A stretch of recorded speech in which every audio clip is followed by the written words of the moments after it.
Hi friends, mini jungle world కు స్వాగతం.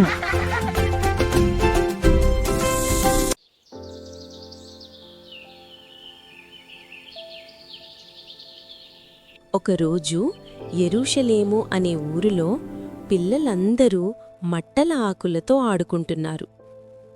అప్పుడే ఒక్కసారిగా అక్కడి ప్రజలందరూ దావీదు కుమారుడికి జయము, హోషన్నా, యేసన్నా, యేసన్నా, హోషన్నా, సర్వోత్తమమైన స్థలములో దేవునికి మహిమ. ఆ శబ్దం విని పిల్లలు ఆశ్చర్యంగా అక్కడికి పరిగెత్తి వెళ్లారు. అక్కడ చూసినప్పుడు ప్రజలు తమ చేతిలో ఉన్న మట్టల ఆకులను నేలమీద పరుస్తూ ఉన్నారు. అలా ఎందుకు పరుస్తున్నారు అంటే అది ఒక రాజుకు ఇచ్చే గౌరవం.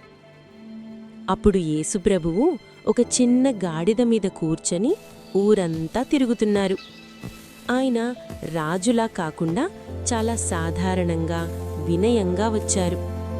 ఎందుకంటే యేసుప్రభువుకి కోపం, ఆశలు, కోరికలు, పగ ఉండవు.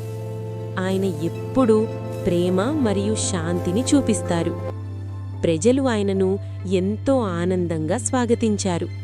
పిల్లలు కూడా హోషన్నా అని సంతోషంగా అరిచారు. హోషన్నా, నా శాంతి మీకు ఉండునుగాక.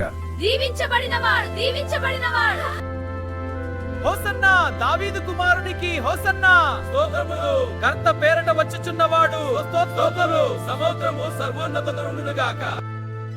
అందుకే ఆ రోజు గుర్తుగా మనం పామ్ సండే జరుపుకుంటాం.